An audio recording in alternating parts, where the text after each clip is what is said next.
Hello everyone, आप सभी का हमारे चैनल पे स्वागत है बच्चों। आज के इस वीडियो से हम class 12th mathematics chapter number जो 10 है सदिश बीजगणित, जिसे अंग्रेजी में हम कहते हैं वेक्टर अलजेब्रा, को हम स्टार्ट कर रहे हैं। पहले इसका जो बेसिक है इंट्रोडक्शन पार्ट है वो हम समझेंगे और उसके बाद जो प्रश्नावली, छोटी सी प्रश्नावली है आपकी जिसमें 5 ही क्वेश्चन है, वो हम पूरा डिटेल में सॉल्व करेंगे। तो वीडियो को कर दो लाइक, क्योंकि बाद में भूल जाते हो, और डिस्क्रिप्शन ज़रूर चेक कर लेना क्योंकि मैंने हर चैप्टर ऑलरेडी पढ़ा दिया है।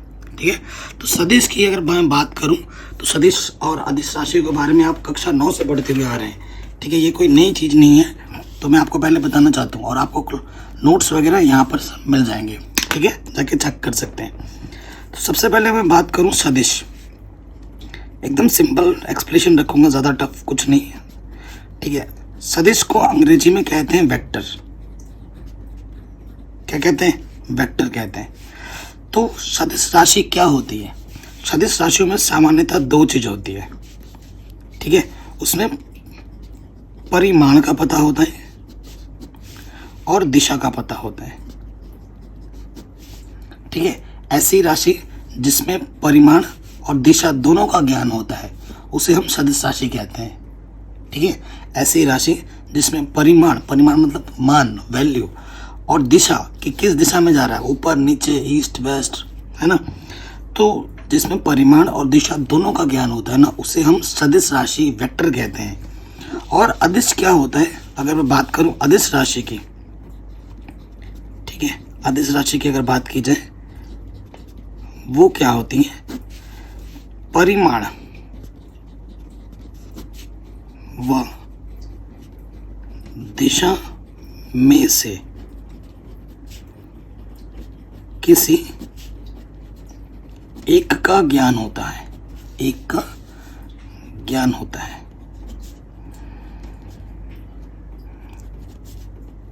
ज्ञान होता है जब आपको या तो परिमाण पता होगा या दिशा पता होगी, इन दोनों में से कोई एक चीज का पता होता है, तो उसे हम क्या कहते हैं? अदिश राशि कहते हैं।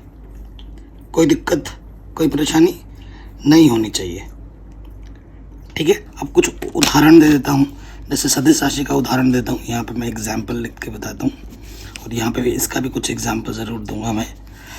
तो सबसे पहले सदिश राशि की मैं उदाहरण की बात करूँ तो जैसे वेग हो गया,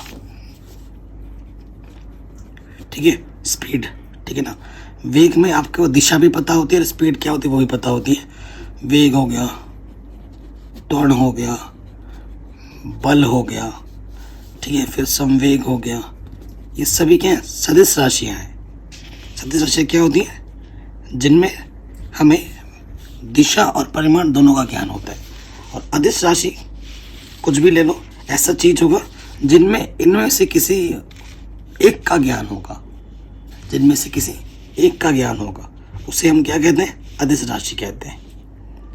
ठीक है, अभी हम वेक्टर पढ़ रहे हैं। ठीक है, तो वेक्टर का चिन्ह ना ऐसे लिखा जाता है। वेक्टर कोई भी राशि होगी तो वेक्टर राशि के ऊपर ऐसा चिन्ह होगा, और अब इस चिन्ह का मतलब ये सदिश राशि। इस चिन्ह का मतलब क्या है? सदिश। इसका मतलब होता है इसका मान मुझे पता है और ये मुझे दिशा बता रहा है, तो इस चिन्ह का मतलब होता है सदिश, वेक्टर बोलते हैं अंग्रेजी में। तो इस चिन्ह का मतलब है सदिश राशि। किसी भी चीज़ के ऊपर अगर ये एरो लगा पड़ा है ना, तो उसका मतलब है वो क्या है? सदिश राशि है। अब मैं आपको और समझाता हूँ सदिश के बारे में। जैसे मैंने यहाँ एक लिख दिया, ठीक है, ये एक लाइन सेगमेंट बनाया मैंने। इसे हिंदी में क्या बोलते हैं? हिंदी में कहा जाता है इसको दिशा युक्त रेखाखंड। ठीक है, तो इसका कुछ नाम दे दो। जैसे प्रारंभिक बिंदु को मैंने ओ बोल दिया और इस अंतिम बिंदु को मैंने पी बोल दिया, तो इस रेखाखंड का नाम क्या हो गया? ओपी। ठीक है, इस रेखाखंड का नाम क्या हो गया? ओपी। ठीक है, आजकल तो ओपी भी चलता है, तो आप लोग कमेंट करके बताना आपको ये वीडियो ओपी लग रही है या नहीं लग रही। इसको बोलते हैं प्रारंभिक बिंदु। स्टार्टिंग ओ वाले बिंदु को हम क्या बोलते हैं बच्चों? प्रारंभिक बिंदु। सिंपल, एकदम समझ में आ रहा है। स्टार्टिंग बिंदु है, इसे प्रारंभिक बिंदु कहते हैं। प्रारंभिक बिंदु को अंग्रेजी में बोला जाता है इनिशियल, INITIAL, इनिशियल पॉइंट। ठीक है, और पी हमारा जो होता है वो होता है अंतिम बिंदु। ये हमारा क्या होता है? अंतिम बिंदु। ठीक है, अंतिम बिंदु, और इसे अंग्रेजी में कहा जाता है टर्मिनल पॉइंट।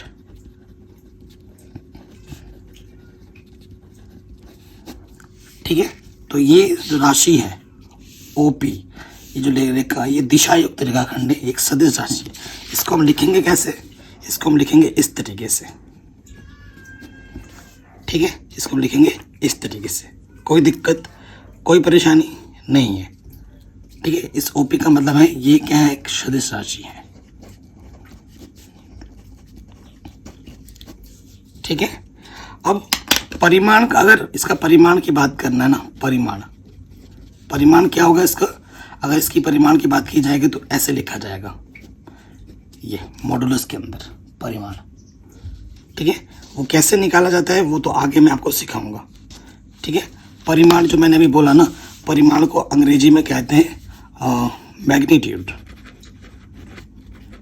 देखो, मैं बच्चों आपको हिंदी इंग्लिश दोनों लिखवाता हूँ ताकि कुछ इंग्लिश मीडियम वाले बच्चों को भी समझ में आ पाए, और आगे की पढ़ाई जो पढ़ोगे ना फ्यूचर में, वो सारी इंग्लिश में होगी। ठीक है, आपको एक इंसिडेंट बताता हूँ। जब मैं हिंदी मीडियम से पढ़ के गया, मैंने कभी इंग्लिश में नहीं पढ़ाई की थी, और जब मेरी फिजिक्स की क्लास हो रही थी ना बीएससी में, तो मुझसे पूछा गया था व्हाट इज़ वेक्टर क्वांटिटी, ये पूछा गया था मुझसे। ये क्लास 9 का, मुझे खड़ा कर दिया गया 250-300 लोगों के बीच में, और मुझसे पूछा गया व्हाट इज़ वेक्टर। मैंने बोला मुझे पता ही नहीं है, मुझे नहीं आता। अब मेरी इतनी बेइज्जती हुई ना, क्या बताऊँ। वेक्टर वही अगर मुझसे पूछते भाई सदिश राशि क्या है, तो मैं धड़क से बोल देता, हर बच्चों को पता है। तो ये डिफरेंस होता है हिंदी और लैंग्वेजेस का। तो आप हिंदी के साथ साथ अंग्रेजी वर्ड भी डालो। तो मुझसे अगर बोलते सदिश राशि, मैं बोलता ऐसी क्वांटिटी जिसमें दिशा और परिमाण दोनों पता होता है, उसे सदिश राशि कहते हैं। और भाई यही चीज़ मैं बोल नहीं पाया, और जब क्लास के बाहर आके मैंने गूगल में सर्च किया तो मुझे पता चला वेक्टर को सदिश राशि कहते हैं। अरे भाई इतनी बेइज्जती हुई ना, क्या बताऊँ। ठीक है, तो परिमाण को क्या कहा जाता है? मैग्नीट्यूड। और मैग्नीट्यूड के चिन्ह को इससे दर्शाया जाता है, मॉडुलस वाले इस चिन्ह से। ठीक है, आगे समझ में कोई दिक्कत, कोई परेशानी नहीं होगी। अब हम आते हैं, नेक्स्ट बात करेंगे पोजीशन वेक्टर की, जैसे हिंदी में कहते हैं स्थिति वेक्टर, स्थिति सदिश। स्थिति सदिश को अंग्रेजी में कहते हैं पोजीशन वेक्टर। ठीक है, इसे याद रखिएगा, पोजीशन वेक्टर। पोजीशन वेक्टर क्या होता है? सपोज हम 3D पढ़ रहे हैं, 2D नहीं 3D। तो 3D में चीज़ों को कॉपी में दिखा पाना थोड़ा सा मुश्किल है, क्योंकि कॉपी भी एक 2 डायमेंशन में हम दिखा सकते हैं, 3 डायमेंशन में थोड़ा मुश्किल हो जाता है। ये एक्स अक्ष है, ये वाई अक्ष, ये सब आपस में परपेंडिकुलर होती हैं, और ये जेड अक्ष। ठीक है, ये इन सब का इनिशियल पॉइंट जिसका कोऑर्डिनेट क्या होता है 0 0 0, 3 डायमेंशन में। और इन सब एक पॉइंट ले लिया मैंने यहाँ पर, इस पॉइंट का नाम मैंने P दे दिया, और ये पॉइंट 3 डायमेंशन में तो एक्स वाई जेड कोऑर्डिनेट को प्रेजेंट करेगा। मैंने इस पॉइंट से इस पॉइंट को मीट कर दिया। ठीक है, इस पॉइंट को मीट कर दिया, और इस पोजीशन वेक्टर को जनरली हम R से प्रेजेंट करते हैं, इस तरीके से। ठीक है, तो ये जो OP है, ठीक है, और ये जो P बिंदु है ना, ये जो P बिंदु है, इसे बोला जाता है स्थिति सदिश, पोजीशन वेक्टर।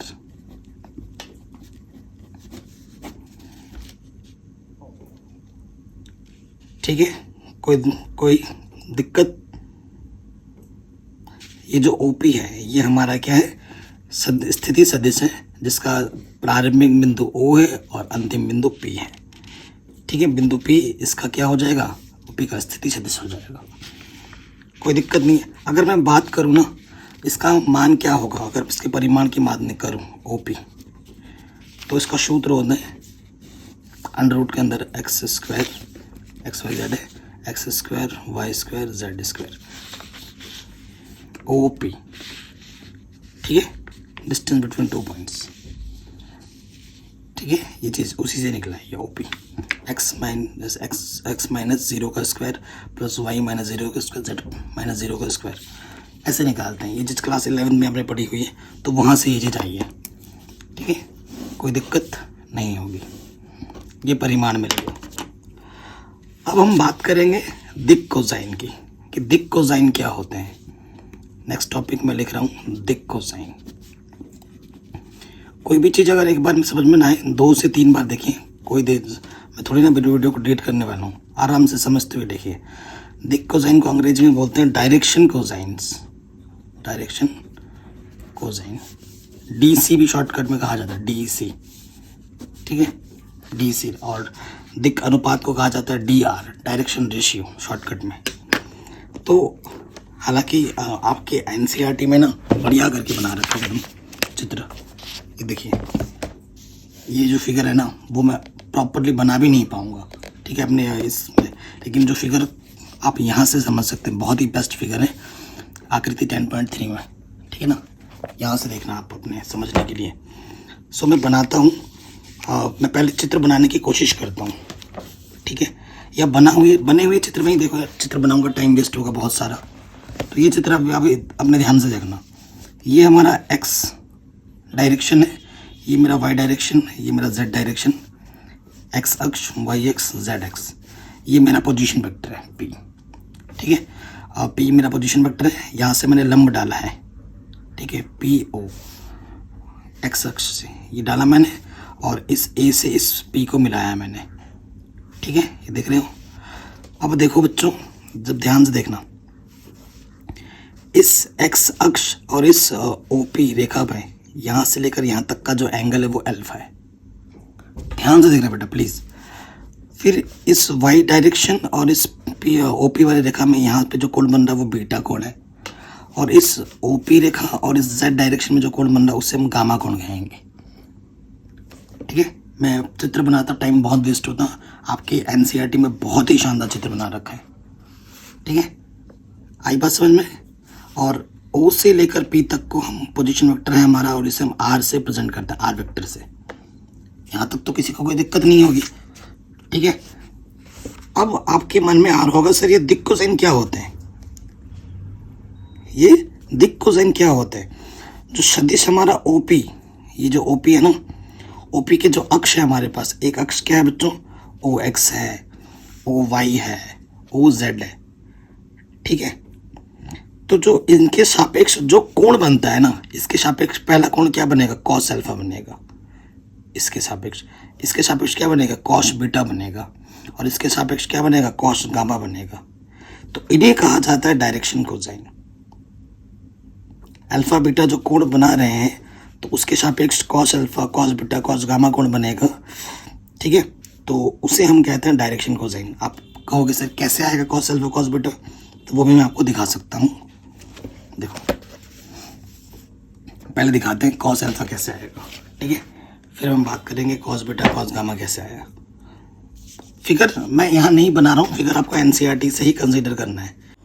तो यहाँ देखिए अल्फा बीटा एवं वाई दिशा कोण कहलाते हैं, और इन कोणों के कोसाइन का जो मान होता है कॉस अल्फा, कॉस बीटा और कॉस गामा सदिश आर के दिक कोसाइन कहलाते हैं, और इनको एल एम एन से प्रदर्शित किया जाता है, ठीक है। कॉस अल्फा को एल से, कॉस बीटा को एम से, और कॉस गामा को एन से प्रदर्शित किया जाता है, ठीक। और अब ये चीज़ कहाँ से क्या आती है वो मैं आपको दिखाता हूँ, ठीक। इतना आपने लिख लिया होगा, अब आगे बढ़ते हैं।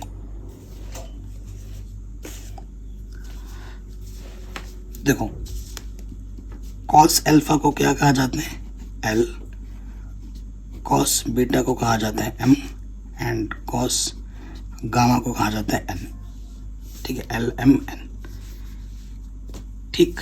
आपका चित्र मैंने बता रखा है, यहाँ पे बना रखा है इन्होंने बढ़िया से। तो कॉस अल्फा, ठीक है, कॉस अल्फा क्या होता है, यहाँ मैं आपको चित्र बना के दिखा रहा हूँ।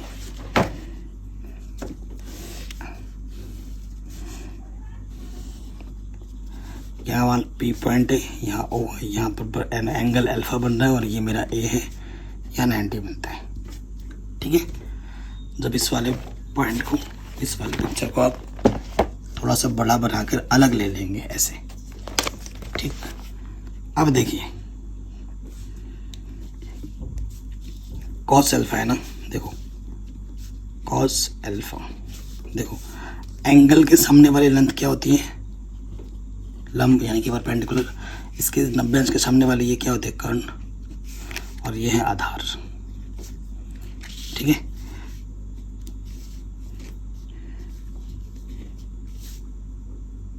आधार OA बट्टे OP, ठीक है।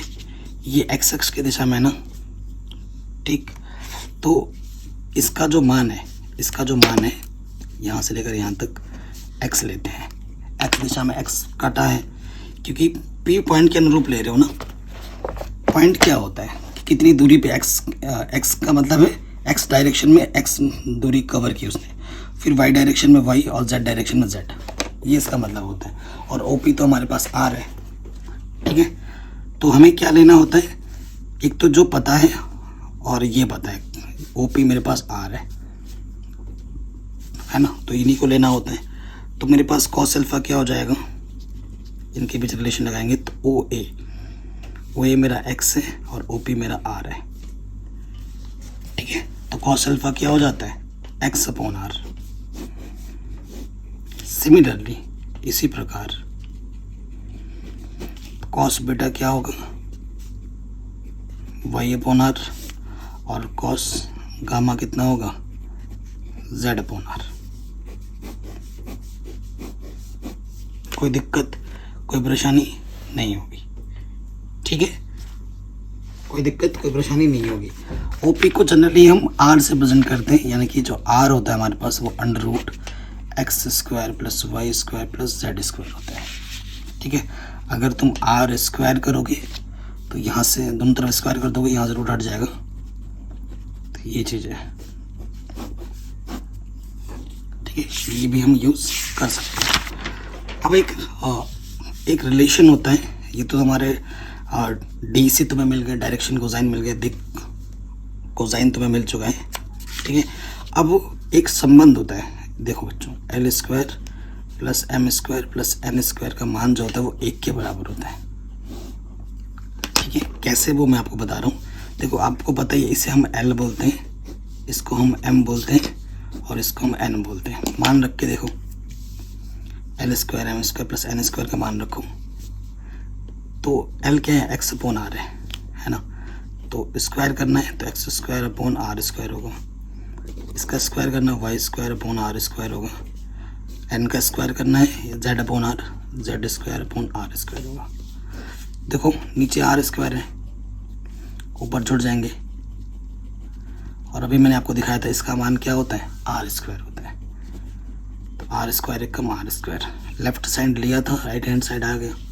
तो इस तरीके से आप प्रूफ भी कर सकते हो, ठीक है। ये L का मान है, ये M का मान है, ये N का मान है।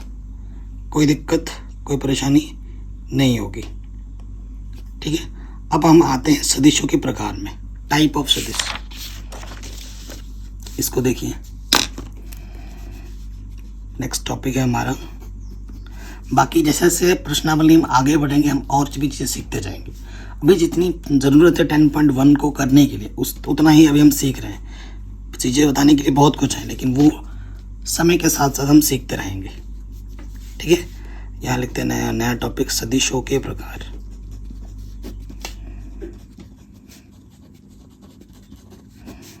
अंग्रेजी में इसे क्या कहते हैं, टाइप्स ऑफ वेक्टर।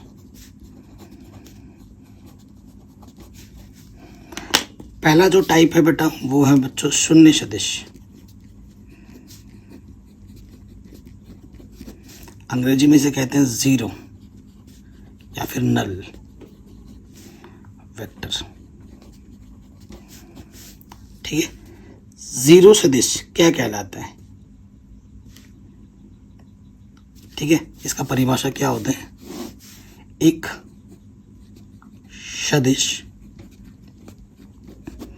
सदिश जिसके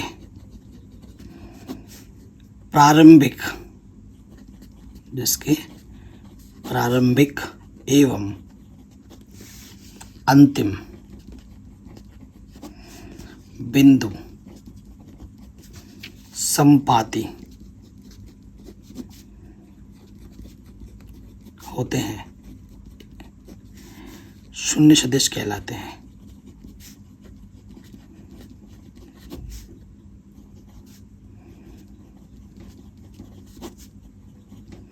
ठीक है।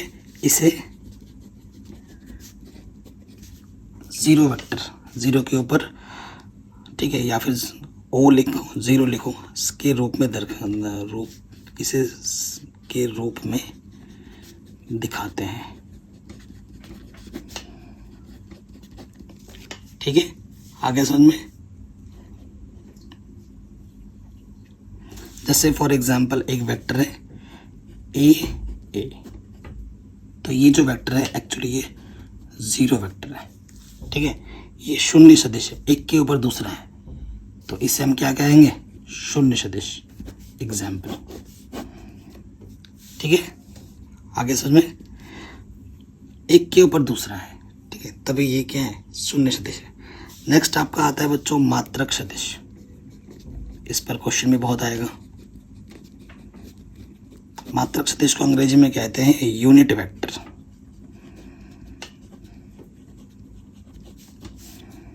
ठीक है, इसकी परिभाषा क्या होती है,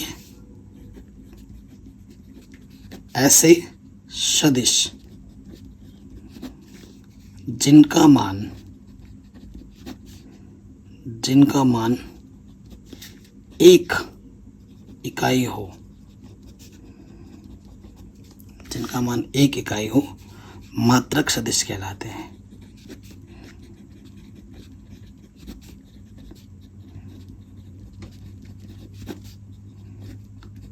ठीक हो गया, कोई दिक्कत नहीं। जैसे कि सपोज करो एक मैंने सदिश हमारे पास है ए बी और इसका मान आ गया एक। ठीक है, एक सदिश ए बी है, इसका मान आ गया है एक, तो इस ए बी को हम क्या कहेंगे, यूनिट वेक्टर, मात्रक सदिश। ठीक है, और इसको ए कैप से, कैप बोलते हैं इसको ऊपर, ठीक है, टोपी, ए कैप से प्रदर्शित किया जाता है, प्रदर्शित किया जाता है।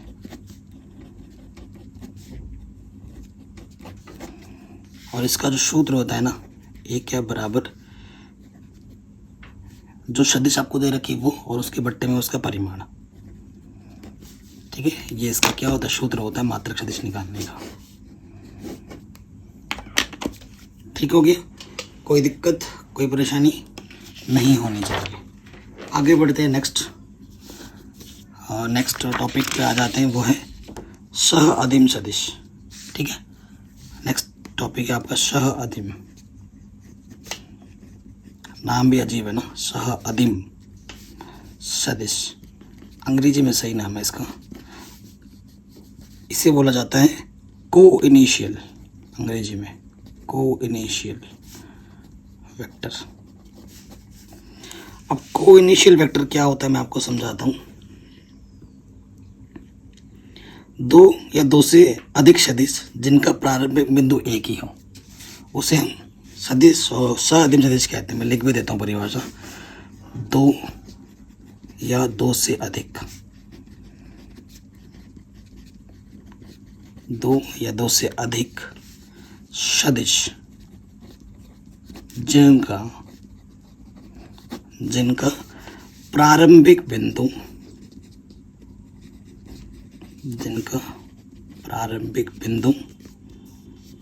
एक ही हो। ठीक है, सह अदिम सदिश कहलाता है। ठीक है, मैं आपको एग्जाम्पल देता हूं, चित्र की मदद से समझाता हूं।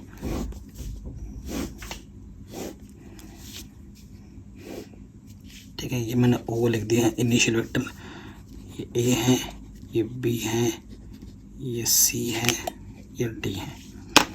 देखो ये भी सदिश है, ये भी सदिश है, ये भी सदिश है, ये भी सदिश है। तो ऐसे सदिश, देखो मैंने सदिश लिख के दिखा रहा हूँ। जैसे मेरे पास ओ ए है, फिर ओ बी है, ओ सी है और ओ डी है। दो या दो से, दो तो होने ही चाहिए कम से कम, दो या दो से अधिक सदिश जिनका प्रारंभिक बिंदु एक ही हो। देखो इसका प्रारंभिक बिंदु ओ है, इसका भी ओ है, इसका भी ओ है, इसका भी ओ। तो ये जो सदिश है ये क्या है, ये आपके सह अदिम सदिश हैं। इसे अंग्रेजी में बोलते हैं को इनिशियल वेक्टर। ठीक है, इस पर क्वेश्चन आपके एमसीक्यू में भी पूछा जा सकता है, तो तैयारी करके रखना चाहिए, है ना, कब क्या पूछ दे एग्जाम में हमें क्या पता। तो ये भी हो गया हमारा आराम से। अब हम बात करेंगे नेक्स्ट टॉपिक संरेख सदिश के बारे में। संरेख, इस पर भी क्वेश्चन आता है। संरेख को अंग्रेजी में कहते हैं कोलिनियर।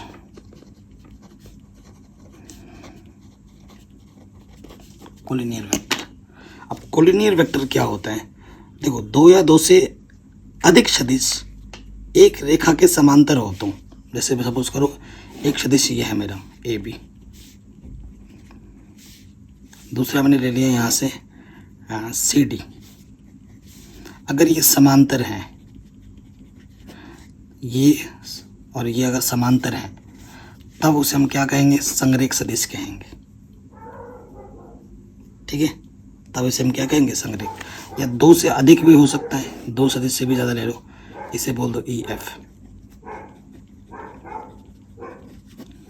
ठीक है, सो परिभाषा लिख देता हूँ तो बढ़िया रहेगा। क्या होता है? दो या दो से अधिक, दो तो मिनिमम होने चाहिए ना, एक से बात नहीं बनेगी। दो या दो से अधिक सदिश जिनका, दो या दो से अधिक सदिश जिनका नहीं होगा, सदिश जो एक ही रेखा के समांतर हो।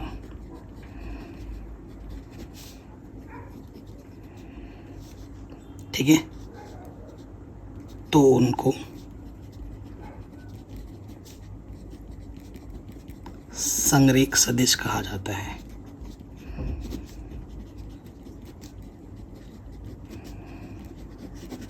ठीक है, दो ये सदिश हैं, ये दो से ज़्यादा भी हो सकते हैं, जो एक ही रेखा के क्या है? समांतर है। ठीक होगी, कोई दिक्कत कोई परेशानी नहीं होगी। तो वैसे अगर क्वेश्चन की बात करूँ, अगर आपके पास दो सदिश आ जाएंगे ना, तो हमें दिखाना होता है A equals to lambda B. Lambda आपका गुणज होता है। ठीक है, अगर दो सदिशों को किसी के मल्टीपल्स के फॉर्म में दिखा पा रहे हैं एक दूसरे के, तो वो दोनों सदिश आपस में क्या होते हैं? संरेख सदिश होते हैं। ठीक है, समांतर होते हैं। तो ये क्वेश्चन आप पढ़ोगे आगे चलकर, वो तो अलग टॉपिक है। ठीक है, समांतर की बात हम देखेंगे उस टाइम पे। अब हम आ जाते हैं नेक्स्ट टॉपिक, समान सदिश।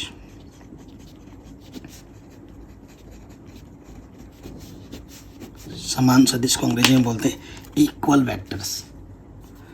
तो समान सदिश क्या है? अगर सपोज करो यदि दो सदिश ले लो, ठीक है, एक सदिश को मैंने ले लिया ए और दूसरा मैंने ले लिया बी। यदि दो सदिश ए और बी हैं तो समान कब होगा? ठीक है, समान कब हो तो समान तब होंगे जब वो दो कंडीशन को सेटिस्फाई कर देगा। पहली बात तो इनका जो परिमाण होना चाहिए वो बराबर हो। ठीक है, और ए व बी एक ही दिशा में हो।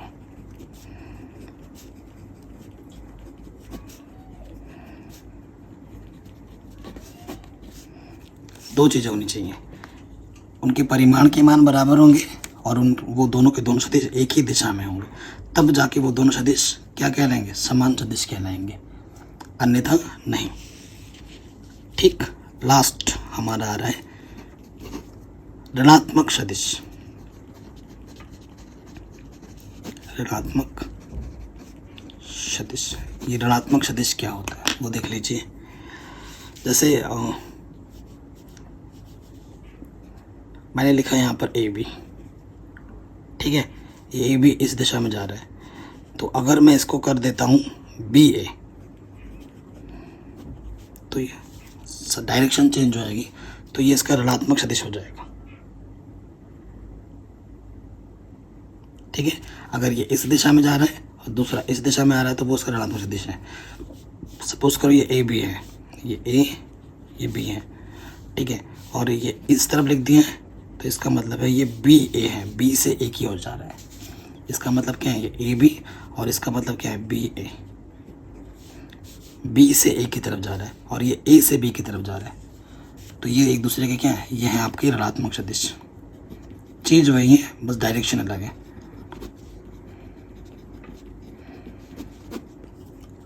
ठीक, आगे समझ में आई आशा करता हूँ।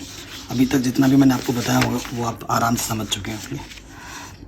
अब ये इतना बेसिक था 10.1 से पहले, अगर इतना समझ में आ गया होगा तो बाकी जो आसान है। और प्रश्न 10.1 पहले देख लीजिए, मैं पूरा करवाऊँगा डिटेल में। और उसके बाद ये जो उदाहरण है, उदाहरण नंबर 1, 2 और ये 3 मेरी तरफ से होमवर्क है पहले से ही। ठीक है, मैं होमवर्क ज़रूर देता हूँ। मेरा मानना है अगर प्रश्नावली क्वेश्चन आप समझ गए तो उदाहरण तो बहुत ही सरल है, आप फटाक कर से कर लोगे और उदाहरण ऑलरेडी सॉल्व होते हैं। ठीक है, तो कई बच्चे बोलते हैं सर आप उदाहरण क्यों नहीं करवाते हो। तो उदाहरण इसलिए नहीं करवाता हूँ क्योंकि उदाहरण पहले से ही सरल होते हैं। और उसके साथ साथ बेटा अगर आप प्रश्नावली देख चुके हो, क्वेश्चन खुद से नहीं बना रहे हो तो सबसे बड़ी गलती कर रहे हो। ये नहीं कि आप हर एक क्वेश्चन टीचर का ही देखो, जब तक एक क्वेश्चन अगर मुझसे देख रहे हो तो कोशिश करो बिना देखे 5 क्वेश्चन और बनाने की, तभी आप मैथ में परफेक्ट बन सकते हो। 10.1 को हम करेंगे। पहला क्वेश्चन क्या बोल रहे हैं, उत्तर से 30 डिग्री पूर्व में 40 किलोमीटर के विस्थापन का आलेखीय निरूपण कीजिए। ठीक है, सो देखिए क्वेश्चन तो हमने पढ़ लिया है, एनसीईआरटी को साइड में रखते हैं और मैं पहले आपको बताता हूँ, दिशा के बारे में बताता हूँ। क्वेश्चन नंबर 1, दिशा देख लीजिए। ठीक है, इधर हमारा क्या होता है, वेस्ट, इधर हमारा होता है ईस्ट, पूर्व, पश्चिम, उत्तर, दक्षिण। ठीक है ना, ये पूर्व, पश्चिम, उत्तर, दक्षिण दिशा के लिए होता है। ठीक है, और ये हमारा यहाँ मैं मान लेता हूँ इनिशियल वेक्टर मेरा ओ है। क्वेश्चन में क्या बोला गया है, उत्तर से 30 डिग्री पूर्व में, ये पूर्व है, 30 डिग्री पूर्व में, ठीक है, 40 किलोमीटर के विस्थापन का आलेख दिखाइए। तो ये उत्तर से 30 डिग्री पूर्व मतलब इधर की ओर, तो यहाँ से यहाँ तक ले लेंगे 30 डिग्री। फिर क्या बोले, 40 किलोमीटर के विस्थापन का आलेख। तो यहाँ से लेकर यहाँ तक में 40 किलोमीटर है, ये बता दूंगा। यहाँ से लेकर यहाँ तक 40 किलोमीटर है और इस वाले पॉइंट को मैं बोल दूंगा P। ठीक है, तो ये इसका विस्थापन आलेख बन के रेडी हो गया। मैंने क्या किया, क्वेश्चन को पढ़ा, ये मेरा x था, ये मेरा y डायरेक्शन था, ये मैंने बता दिया। क्वेश्चन को पढ़ा, आराम से मैंने फिगर बना दिया, क्या दिक्कत था, हो गया। अब आ जाओ क्वेश्चन नंबर 2 में। क्या बोल रहे हैं, निम्नलिखित मापों को सदिश एवं अदिश एवं सदिश के रूप में श्रेणीबद्ध कीजिए। तो सदिश क्या होता है बच्चों, सदिश क्या होता है, जिसमें माप के साथ साथ, मान के साथ साथ दिशा का भी ज्ञान होता है, उसे हम सदिश राशि कहते हैं। पहला वाला देखो 10 kg है, तो 10 kg सिर्फ माप दे रखा है, दिशा का पता नहीं है, तो ये अदिश हो जाएगा। पहला वाला क्या है, अदिश। दूसरे में आ जाओ, 2 मीटर है, मान मुझे पता है, उत्तर पश्चिम दिशा भी मुझे पता है, तो ये सदिश हो जाएगी। दूसरी वाली क्या हो जाएगी, सदिश हो जाएगी। 40 डिग्री सिर्फ दिशा का पता है, मान का मुझे नहीं पता है, 40 डिग्री बोलती है, तो तीसरा वाला अदिश हो जाएगा। चौथा सिर्फ 40 वाट है, सिर्फ मान पता है, दिशा नहीं पता है, तो 40 वाट है, तो ये क्या हो जाएगा बच्चों, अदिश हो जाएगा। छठा सिर्फ मान मुझे पता है, दिशा का मुझे नहीं पता है, तो ये क्या हो जाएगा, अदिश हो जाएगा। छठा 20 मीटर प्रति सेकंड स्क्वायर। ठीक है, मीटर प्रति सेकंड स्क्वायर त्वरण, तो ये क्या है, 20 मान है और मीटर प्रति सेकंड स्क्वायर, तो ये क्या है, सदिश राशि है। तो आपका दूसरा और छठा सदिश, बाकी सब क्या है, अदिश है। इतना आसान क्वेश्चन है। अब आ जाओ नेक्स्ट वाले पार्ट में। हमसे क्या बोल रहा है, निम्नलिखित को अदिश एवं सदिश राशियों के रूप में श्रेणीबद्ध कीजिए। ठीक है, तो सबसे पहले देखो अदिश राशि देखते हैं। सबसे पहले अदिश क्या हो जाएगा, समय, ये कालांश अदिश राशि है। सिर्फ दूरी पता है, दिशा पता ही नहीं है, तो दूरी क्या है, अदिश। उसके बाद ये जो कार्य है, कार्य किस दिशा में हो रहा है वो भी तो पता होना चाहिए, है ना। तो कार्य तभी माना जाता है जब विस्थापन होता है, अदरवाइज कार्य नहीं माना जाता है। तो ये भी क्या हो गया, पांचवा अदिश। बल क्या है, एक सदिश राशि, कितना बल लगा रहे हो, किस दिशा में लगा रहे हो, हमेशा पता होता है। जैसे मैं ऐसे इधर धक्का मार रहा हूँ तो इस दिशा में धक्का मार रहा हूँ, मुझे पता है, और कितना फोर्स लगा रहा हूँ वो कैलकुलेट कर सकते हैं।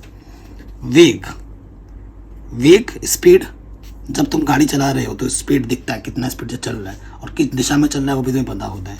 तो वेग तुम्हारा क्या होता है, सदिश राशि। आराम से हो गया। अब आ जाओ नेक्स्ट वाले पार्ट में। प्रश्नावली बहुत ही आसान है। कह रहे आकृति 10 में निम्नलिखित सदिशों को पहचानेंगे। ध्यान से देखना। सह अदिम कौन कौन सा है, सह अदिम। ठीक है, तो यहाँ की कॉपी में पहुँच हो जाएगा ना, तो यहीं पे मैं बताऊँ। सह अदिम क्या होता है, सह अदिम क्या होता है, दो या दो से अधिक वेक्टर जिनका जो स्टार्टिंग पॉइंट है वो एक ही हो। तो देखो इसका स्टार्टिंग पॉइंट ये है, इधर जा रहा है और ये इधर आ रहा है। बाकी स्टार्टिंग पॉइंट इसका अलग है और इसका अलग है ना। ध्यान देखो, एरो देखो, ये एरो चिन्ह बना हुआ है। तो ए और डी जो वेक्टर है वो हमारे क्या है, पहले वाले का आंसर हो जाएगा ए वेक्टर और डी वेक्टर। देखो इधर गया, यहीं से इधर आया। ठीक है, उसके बाद बोला समान। समान क्या होता है, जो जिनकी दिशा एक जैसी हो। ठीक है, जिनका देखो वैसे तो ये वर्ग पता लग रहा है, देखो ये भी इस दिशा में आ रहा है डी, और ये भी इसी दिशा में आ रहा है। बी और ये डी एक ही दिशा में आ रहे हैं, तो दिशा भी जैसी होनी चाहिए। और वैसे तो ये वर्ग पता ही चल रहा है, मान बराबर आ जाएगा। तो डी और बी ये समान है। सेकंड वाले का आंसर क्या हो जाएगा, डी और बी। संरेख परंतु असमान। ठीक है, संरेख क्या होता है, संरेख क्या होता है, संरेख होने के लिए समांतर होना जरूरी है। ठीक है, एक के नीचे ये होता है। लेकिन वैसे तो ये भी संरेख है, एक ही दिशा में जा रहे हैं, लेकिन ये बोला है कि संरेख हो परंतु असमान हो। देखो ये इस डायरेक्शन में जा रहा है और ये इस डायरेक्शन में जा रहा है, असमान डायरेक्शन में। तो संरेख असमान, तो ए और सी हो जाएंगे थर्ड वाले में। आराम से हो गया, क्लियर, आराम से हो गया। पांचवें क्वेश्चन में क्या बोल रहे हैं, निम्नलिखित का उत्तर सत्य अथवा असत्य के रूप में दीजिए। क्या कौन सा कथन सत्य है और कौन सा असत्य। ए तथा -a संरेख है। ठीक है, ए तथा -a संरेख है। सो देखो अभी मैंने आपको समझाया था बच्चों, ए का मतलब हुआ इस डायरेक्शन में जा रहा है। अगर मैं -a लिख देता हूं तो मतलब क्या है, इस डायरेक्शन में जा रहा है। ठीक है, तो वो क्या हुआ है, संरेख है। और अभी मैंने आपको ये भी बताया था, ए को अगर लैम्डा बी के फॉर्म में लिख रहे हो ना, ये ए है तो लैम्डा के स्थान पर यहाँ पर माइनस है। तो अगर ए को लैम्डा बी के फॉर्म में लिखते हैं तो वो क्या होता है, संरेख होता है। ठीक है, सो ये क्या हो जाएगा, पहला वाला आपका सत्य हो जाएगा, ट्रू, सही हो जाएगा। दूसरे में आ जाओ, दो संरेख सदिशों का परिमाण सदैव समान होता है। भाई ये कौन सी बात हो गई, दो संरेख सदिशों का परिमाण समान, सदैव समान नहीं होता। कभी कभी हो सकता है समान हो जाए, लेकिन हमेशा समान हो ये जरूरी नहीं है। तो ये दूसरा वाला स्टेटमेंट गलत हो जाएगा।